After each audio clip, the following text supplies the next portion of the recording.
Hi everyone, Longthenny named Tano here, the internet's busiest music nerd, and it's time for a review of this new Ada Rook album, Ugly Death, No Redemption, Angel Curse, I Love You. This is a brand new LP from singer, songwriter, multi-instrumentalist, producer, one half of the fantastic Black Dresses, Miss Ada Rook, whose work we've covered on the channel multiple times at this point.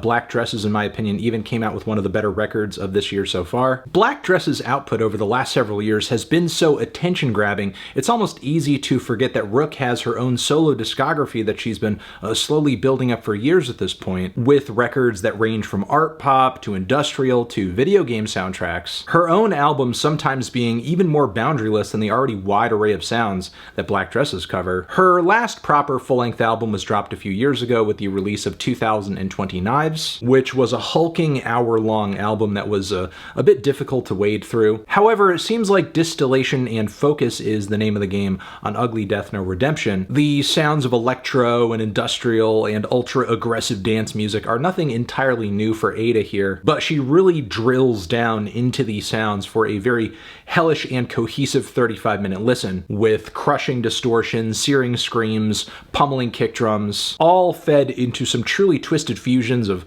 noise rock, industrial metal, EBM, EDM. The intro track on the record, I'm Sis, pretty much states the modus operandi for the album, where Ada talks about things she exposed of herself in her art being weaponized against her, being tired of the 2020 Knives, just wanting to feel nice, being done going over a traumatic past and just wanting to have a good time instead. From here, the record busts into 9 nines in a dream, which does sound like a filthy and harrowing goth dance party from a few decades ago, with pumping beats, icy synths, and shocking levels of distortion and screams. But there's also something kind of epic and dystopian about the track, especially in the synth work, that reminds me of like the Blade Runner soundtrack. But this track is totally devoid of any shred of hope, pretty much depicting the death of humanity in a dystopian way that is touched down on here and there throughout the rest of the LP. With the track Purgatory modulation engine, Ada Rook rages and aches over what haunts her, moving through these dreamy piano-backed verses that eventually wake up to a harsh reality on the choruses of this track, of banging beats and synth horns that kind of sound like a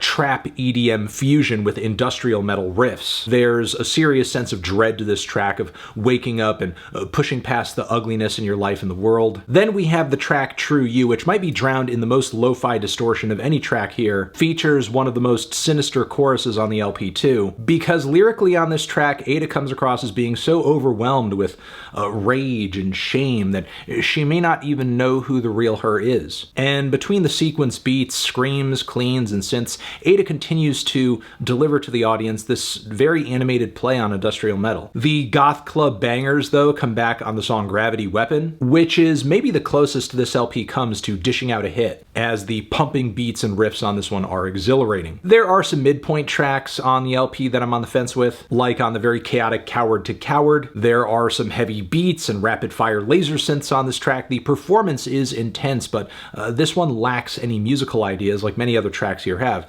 that kind of stick with me after listening to it, even with a sparkling chorus laced with these childlike lead vocals. Plus, the melodic vocal lines carried by Ash Nerve on the song Underneath It All leave a bit to be desired too. In terms of timbre, tone, and volume, they come across quite weak, which is the last thing you want in the midst of all of this production from Ada that is so bold, so loud, so in your face. Thankfully, Ada takes the reins back vocally on Vanish/Doom, and dishes out some stronger chord progressions as well that have almost a spooky, romantic black metal quality to them, making that work really nicely in the context of these heavy, punchy industrial beats, and noisy, chaotic glitches too, which I think is just a testament to her ferocity and finesse as a producer. We also have the manic and explosive Xana Fog, whose riffs and grooves are almost akin to that of a nu metal or a metalcore song, like the screamed, somewhat rapped rhymes and breakdowns. Like, you can't tell me this isn't every bit as nasty as like a Slipknot track, but there's like a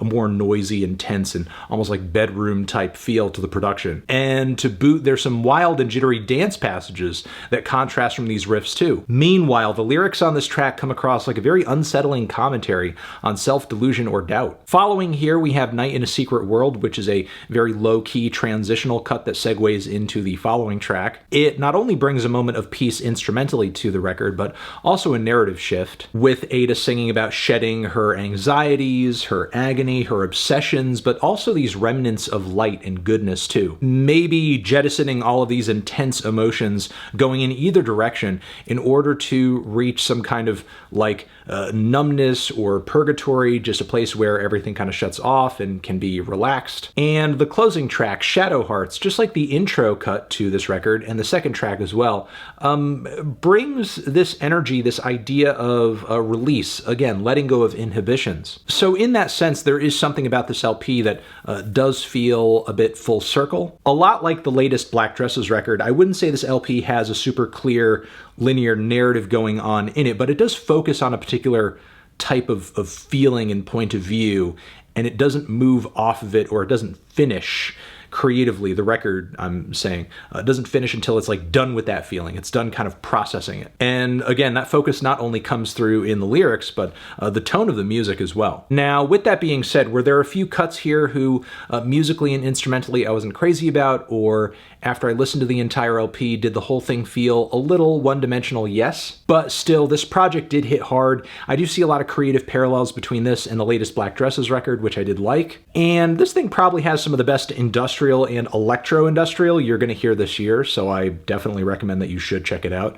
I'm feeling a strong 7 to a light 8 on this one. Transition, have you given this record a listen? Did you love it? Did you hate it? What would you rate it? You're the best, you're the best. What should I review next? Hit the like if you like. Please subscribe. Please don't cry. Hit the bell as well. Over here next to my head, it's another video you can check out. Hit that up or the link to subscribe to the channel. Anthony Fantano, Ada Rook, the Forever.